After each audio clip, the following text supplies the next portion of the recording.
This morning, I woke up at the sound of the helicopters hovering over my house, which is on the University of Chicago campus. So I reached quickly for my iPad because I knew what that meant. It meant that police was moving on the campus encampment in the main quadrangle of the university. The pro-Palestinian encampment at the University of Chicago has been taken down. The school sending in campus police to dismantle the tents just before dawn today. The good news is that the helicopter was not the police. It was TV. And most importantly, nobody got hurt. In fact, nobody got arrested. The University of Chicago police simply removed the encampment. The outcome at the University of Chicago should not make us ignore the massive amount of arrests throughout the country and the historical importance of the student protest. These latest flashpoints following weeks of clashes at roughly 75 campuses nationwide, according to a count by NBC News. Arrests now topping 2,400 as demonstrators demand schools divest from Israel. Since this is an economic podcast and not a political one, we're going to focus on the economic side of students' protests, not on the political side. But this economic question is a really important one. A guy named Adam Tooze just wrote today. Indeed, he wrote to a surprising degree. Questions of political economy are at the heart of the protest. I'm Bethany McLean. Did you ever have a moment of doubt about capitalism and whether greed's a good idea? And I'm Luigi Zingales. We have socialism for the very rich, rugged individualism for the poor. And this is Capitalisn't, a podcast about what is working in capitalism. First of all, tell me, is there some society you know that doesn't run on greed? And most importantly, what isn't? We ought to do better by the people that get left behind. I don't think we should kill the capital system in the process. So let's start with an economics issue, which is divestment.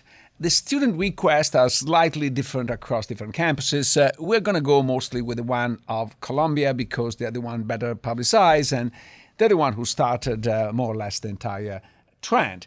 They say, and I read, it's a moral imperative, urgent, viable, and most importantly, widely agreed upon in the university community that Columbia University must divest from and refrain from investing in the following companies and all subsidiaries: Microsoft, Amazon, Airbnb, and Alphabet.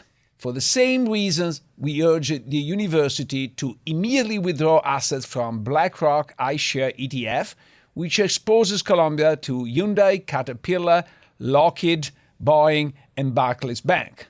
And once again, for the same reason as above, we also call on Columbia to refrain from investing directly or indirectly in Allied System, Sweden-China-based Volvo, UK-based JC Bradford Excavators, CAF, Hikvision, and TKH Security.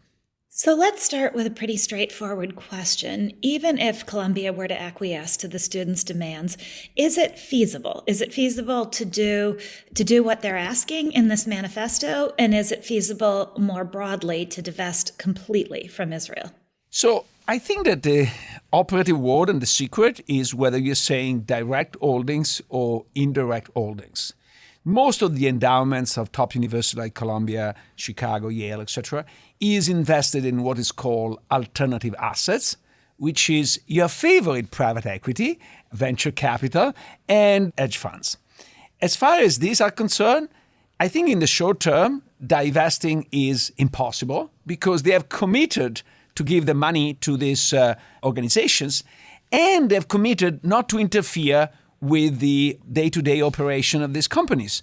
And the cost of interfering is that they might lose their limited liability status as limited partners. So there is no way they can interfere and say to Kleiner and Perkins, oh, by the way, I gave you $100 million, but I don't want to invest in startups in Israel because it's not possible, and if they were to try, it would be extremely costly. So this is not in the feasible set, but honestly, I don't think that's what the students are asking. What the students are asking is to divest from direct holdings, and these direct holdings are teeny tiny. The most complicated thing, in my view, is to say you should divest from BlackRock iShare ETF. Most universities, the fraction of public equity they own is owned through some indices. And indices own a lot of stuff. In fact, if they're indexed to the S&P 500, they own exactly 500 stocks. If they want to exclude, for example, Caterpillar, they need to do two things. One is to divest completely from S&P 500 index, which will start to be a little bit costly. The alternative, and I don't know whether this will qualify under the student request, but the alternative is to keep owning the S&P, but short Caterpillar. That's tantamount to divest from Caterpillar, but retain the index. Technically, would be a cheaper way to handle the problem. I'm not so sure that the students will be so satisfied.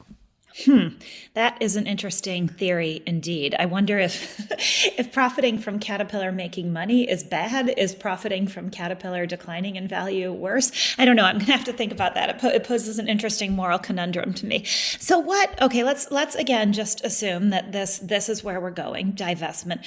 What are the costs of it? And you had mentioned you've been talking and writing a lot about this, which I think is fascinating. But you had mentioned that the students don't seem to totally understand what the costs are. In other words, that it's not their tuition dollars that are getting invested in things that they don't like, but it's the discount they get on their tuition that is being funded by investments. So talk a little bit about that. What are the actual costs, assuming these are money-making investments that the university is then going to lose money because it's not doing? So, first of all, you are absolutely right. This idea that the tuition dollars of especially the college students are invested in these companies is completely wrong. It's the other way around. A lot of students receive discount on their tuition thanks to the investment in the endowment. If I were the president of the university, I would say you want to really not be profiting from tainted companies, fine. There is a special tuition for you at a full price, and you're not going to get any discount, and we're going to go the discount only to people who want to compromise morally. Now, this is a provocation, of course, but that's the reality of the issue. Now, to be honest, what will be the cost of divesting from these companies? It's hard to predict on an ex-ante basis, but clearly by restricting your investment portfolio, it's hard to do better. By accident, you can do better, but not in expectation. And so you're going to have a slightly lower return on the endowment. Depending on how long the list is, the cost might differ. Honestly, I don't think that this is going to be a dramatic cost. And remember, the important fact that we need to remember is Columbia has already agreed to divest from oil and to divest from private prisons. So the University of Chicago never took a position on divestment, but Columbia, Harvard, I think Yale and other universities, they already decided to divest from some sectors. So they proved that this is feasible and it's not too costly. So it's feasible and it's not too costly. Has it mattered? I mean, can you make an argument that because Columbia is not investing in oil and gas, that has somehow affected the future of oil and gas in a meaningful way? And maybe a comparison to invoke should be apartheid, where there were calls for divestment as well. Does it matter if people do this? Is this the right place for the students to be focusing their efforts? Or is there a place, could they focus their efforts differently? Even if they get what they want, does it matter? This is the most important question, and I will try to break it down in two steps. The first is, does it really impact Israel so much? I think that even if all the universities together will divest, the impact will be, I think, relatively small, because Israel is a very strong economy. There are a lot of other people willing to invest in Israel. And remember, the way you have an impact by divesting is you have to push down the stock price. That's the only way in which divestment is really painful to Israel. But as the nature of the beast is, when you push down the stock price, you make very attractive for an investor who doesn't care to step in. Imagine that I am able to cut by 10% the price of Microsoft because Microsoft is doing business with Israel. I can see a lot of endowments and investors that say, wait a minute, Microsoft is underpriced. We should buy massively at Microsoft because we don't care about the Israeli issue. We might be on the other side of the Israeli issue, but imagine you're not even on the other side. You might not care. And you invest in Microsoft just because it's very profitable. And as a result, the effect will be not only destroy, you're actually transferring money from the people who care about the issue to the people who don't care. So you're subsidizing people who are really completely selfish. from a purely economic point of view, that's a story. But this is not purely economic. This is an activist campaign. And the thing that matters the most is the impact on media, the impact on the public opinion. And if you do that strategically, you go after people that don't have a lot of cost of complying. And they're going to comply because the cost of comply is less than the cost of resisting. Historically, why Colombia, a lot of places give up on the issue of oil or the issue of private prisons. Let's take private prisons. You don't want to have the name of Colombia associated with you're profiting from private prisons, you're profiting from the incarceration industrial complex, and so on and so forth. At the end of the day, it doesn't really make a difference for you because there are two publicly traded companies that are private prisons. You exclude them, you're not losing much, and the issue disappears. So the beauty of a boycotting campaign is you target people who don't care a lot, and they're forced to give up. And then, first of all, this gets in the news, that's raise the awareness, and automatically raises the cost of other institutional groups not to comply. So if you have Colombia who divests from private prisons, then you go to Yale and say, wait a minute, Colombia divested, why you Yale? What they are different? And then when you have Yale and Colombia, Harvard will do the same, and then you keep going, and you basically make it more and more visible, and so on and so forth. So you're trying to raise the political issue. In preparation for this podcast, I was reading some pieces, and there was this op-ed in the Wall Street Journal, and it talked about how, with respect to oil and gas, the most widespread divestment has involved coal companies, which many huge pension funds and endowments agreed to exclude and are almost universally banned by ESG funds. But when the world decided it wanted more coal after Russia's invasion of Ukraine led to energy shortages, no amount of shunning by investors could stop the shares of coal companies soaring, and that investors who want to stop the use of coal should stop using coal, or push governments to ban coal use earlier, not to somehow try to affect production by steering clear of coal stocks.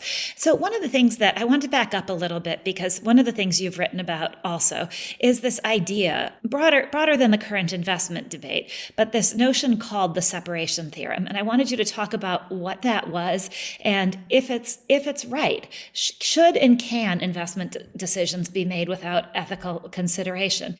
The idea of the separation principle is very simple, and while the theoretical argument is, I think, due mostly to Milton Friedman, I think the practical application is Warren Buffett. Warren Buffett is very open about this.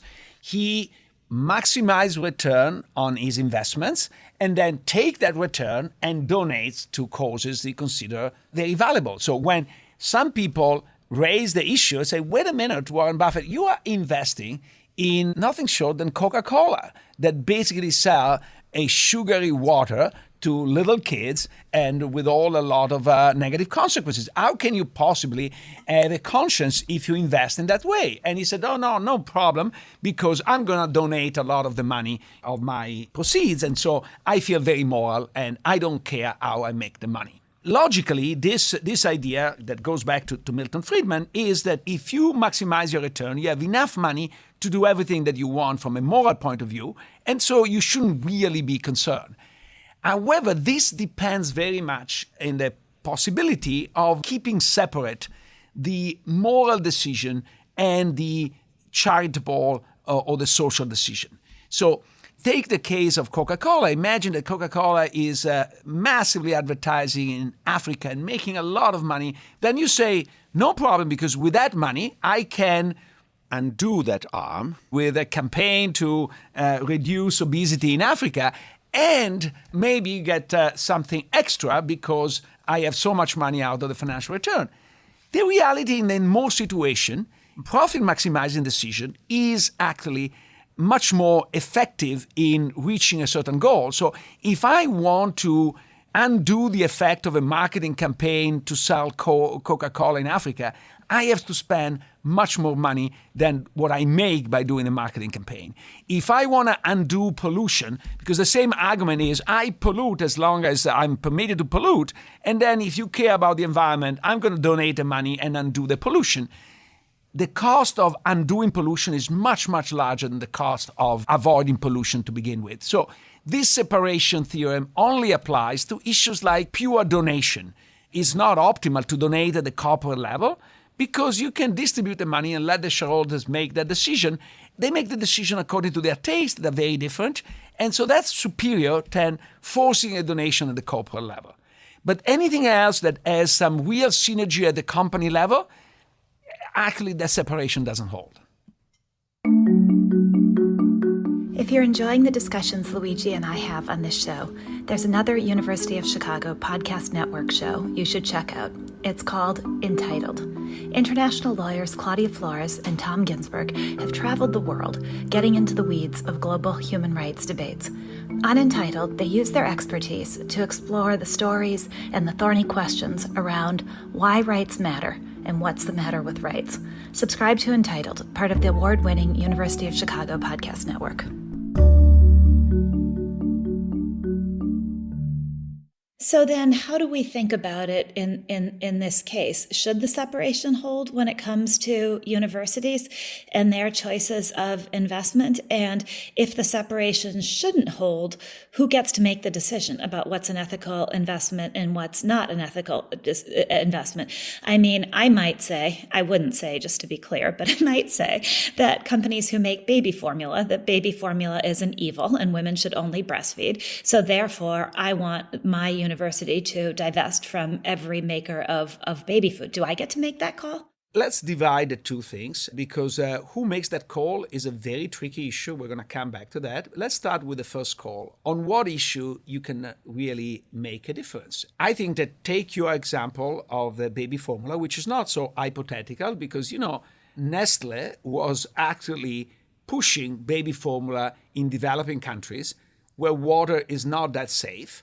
And as a result, women were giving up breastfeeding because they were kind of bamboozled by the value of the baby formula. They were giving up breastfeeding and mixing the Nestle formula with dirty water and killing a lot of babies. So the Nestle marketing was responsible for a lot of death as a result of that.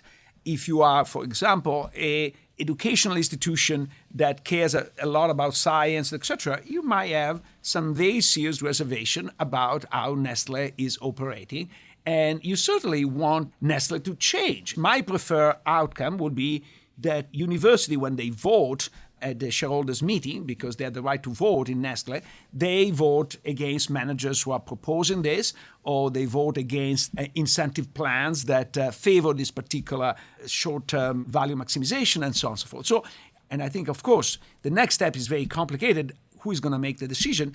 But at least we should, in principle, have a serious discussion about what are the ethical considerations you bring in managing your funds.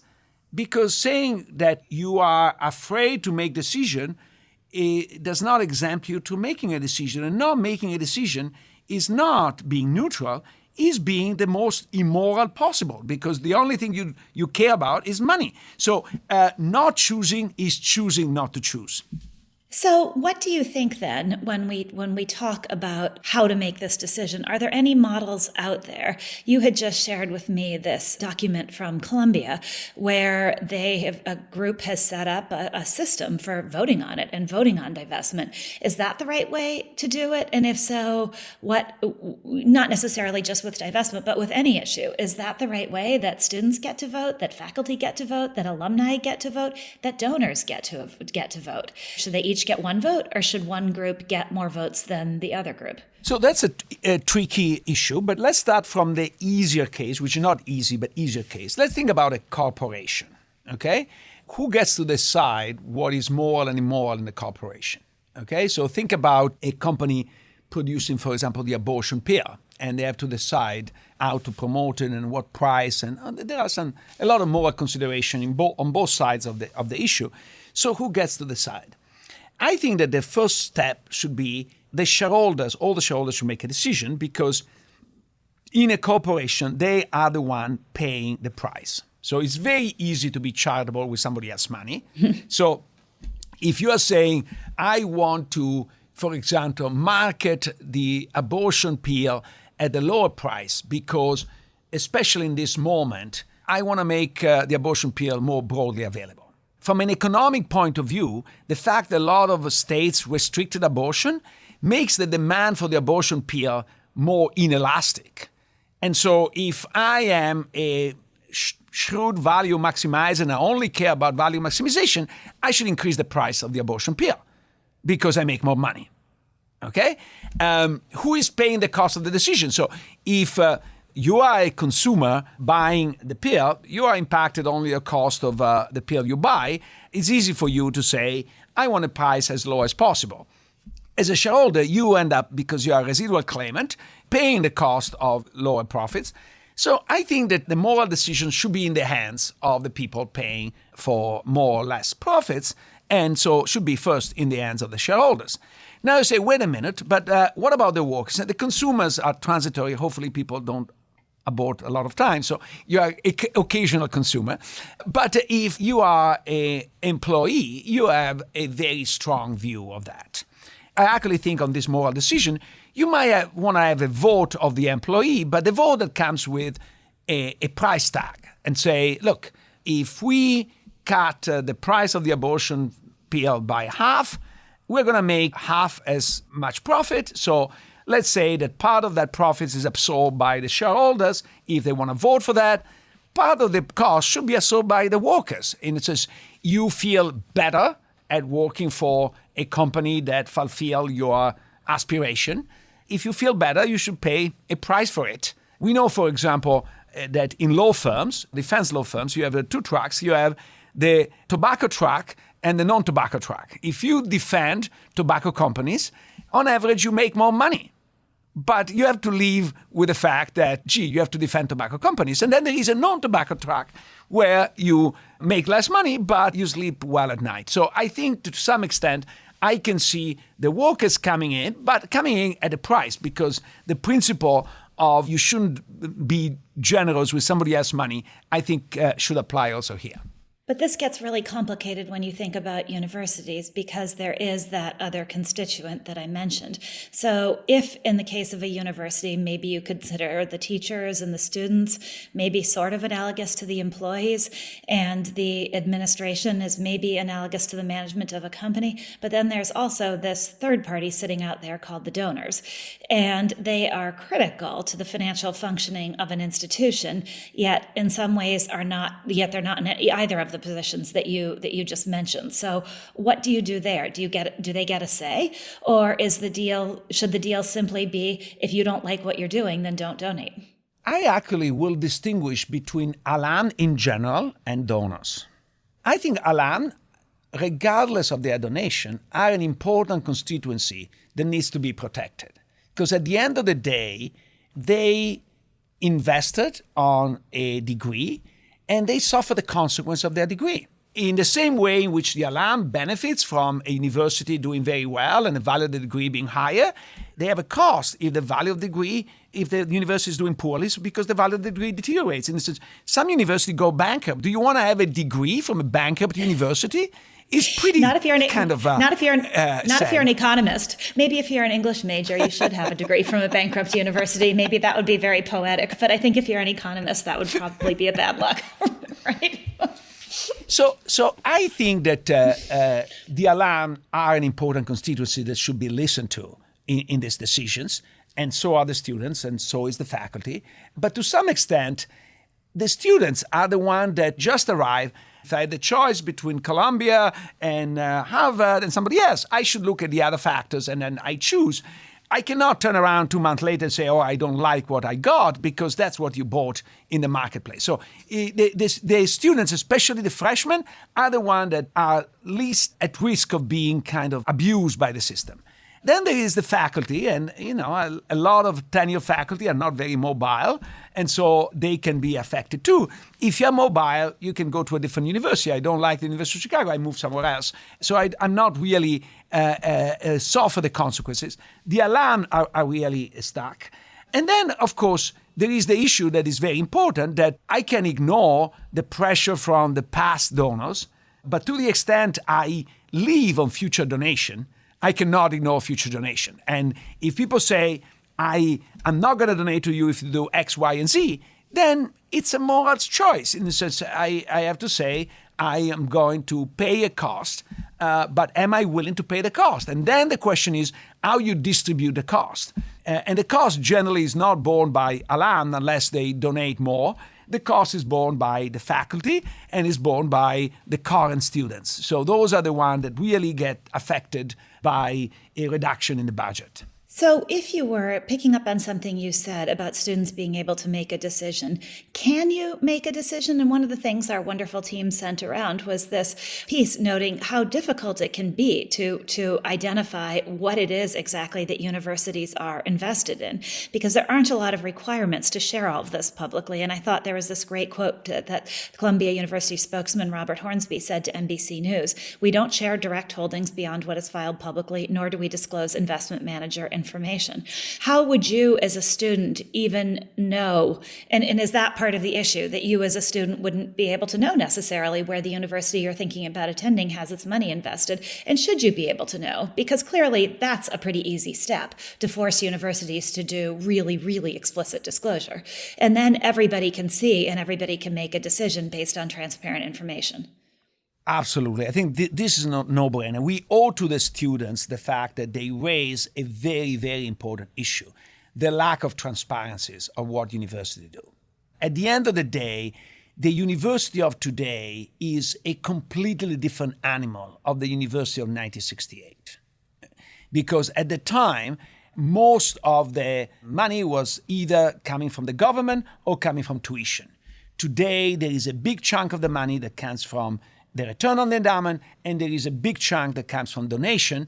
And so this stuff should be particularly transparent, as it should be transparent who gives you the donation. In a sense, I think personally, I am more upset that maybe the money that comes from certain centers come from Qatar, who is funding a lot of dubious groups in the Middle East, or coming from MBS in Saudi Arabia, or so on and so forth. So the transparency on donations is really, really important. And as we remember the story of the Jeffrey Epstein, we found out that Jeffrey Epstein had donated to MIT and Harvard, mostly to MIT, donated to MIT after he was convicted of first degree of sex offenses, okay? Because if you donate and then you commit a crime, universities are not able to tell in advance. But if you have been a convicted criminal and your behavior is very questionable, I think universities should have a standard of what accept and what they don't accept. I think that that's one important issue.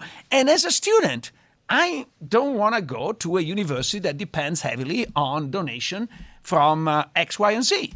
I thought about this a lot with respect to the Sackler family and the opioid crisis, because obviously a lot of cultural institutions got their money from the Sackler family. And a friend of mine who's worked in the arts for years said the source of funds for a lot of our great art institutions has always been what we would view as tainted funds.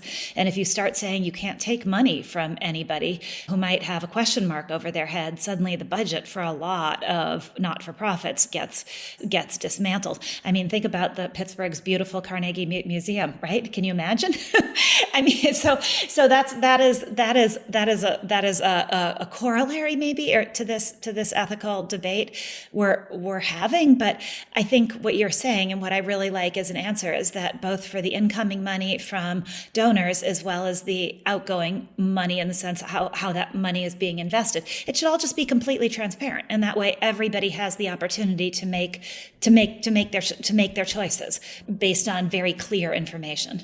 But also, I think that learning a page from the Catholic book is you want to encourage donation in your estate so that you're gone. And, if you have done a lot of bad things, but you're dead, and after you're dead, the university receives the money, I don't feel that particularly bad. What I do feel more conflicted or problematic is a relationship. So when MIT had a relationship with Epstein, was not that he donated money and was gone. It was a continuous relationship that might influence a lot of things, and that's much more complicated and much more problematic in my view.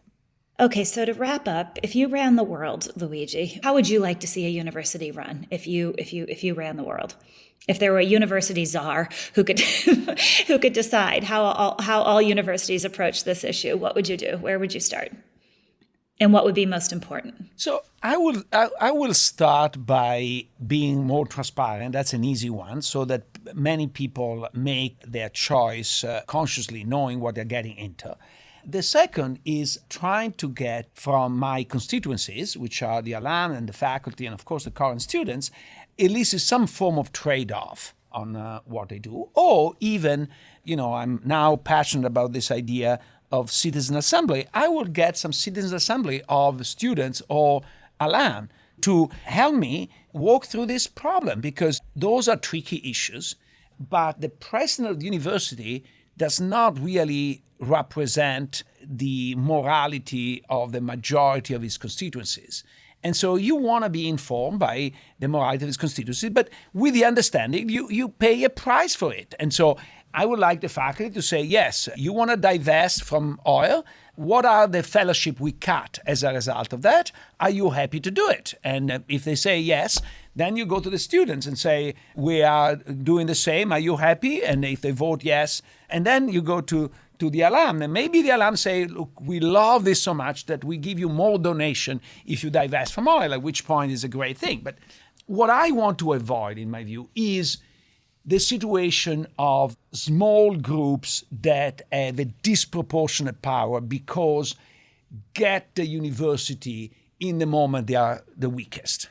Okay, so while I think it's completely legitimate for the student body, joined with the alumni and etc., to make decision to divest from oil, to Israel, from China, whatever they want, we don't necessarily want to make decision based on few students who threaten to disrupt graduation. I think that would be a mistake.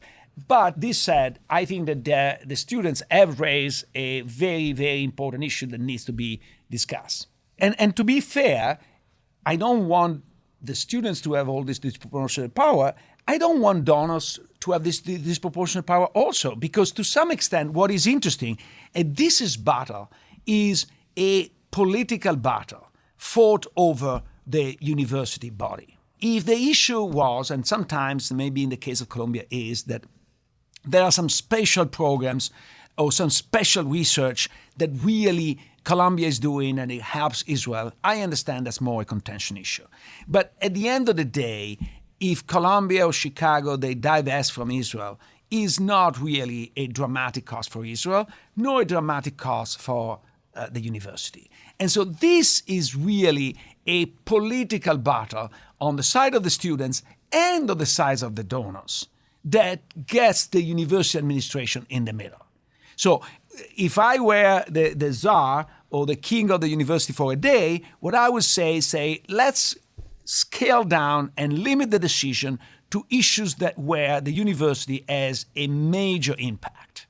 And in those cases, we want to make some moral choices. So speaking from the University of Chicago, are we making the atomic bomb or we're not making the atomic bomb? That seems like a pretty important. Now, to be fair, at the University of Chicago, we only did the first control experiments of atomic energy, not the atomic bomb. But, okay, we get the point. So those are really, really important issues in which actually the university has a gigantic role because they have some unique resources, the talented faculty, that can make the difference in that dimension. What we should do moving forward is have an episode on the governance of universities, because I think that this is becoming really, really an important issue and is not very much studied, but is super, super important. And, you know, universities differ tremendously in their governance and there is no visibility on that. So, for example, Harvard does not have a Senate, while Chicago or Yale or Columbia, they do have a Senate. And the way faculty are promoted to full differs in procedures, and the way deans are elected or appointed differ dramatically. The role of donors and students, the process differ dramatically. So I think we need to bring much more visibility in the governance so that people recognize that not all universities are created equal. Yeah, or I think maybe, like, once again, transparency is the answer, and every university should be required to have a document somewhere where it explains exactly how its governance works. And then it doesn't have to be governed in a particular way, but everybody should know how it's governed and who gets to make the decisions. Transparency. It's the age-old answer. Capitalisn't is a podcast from the University of Chicago Podcast Network and the Stiegler Center in collaboration with the Chicago Booth Review. Also check out promarket.org, a publication of the Stiegler Center. The show is produced by me, Matt Hodap, and Leah Cesarine, with production assistance from Utsav Gandhi, Sebastian Burka, and Brooke Fox.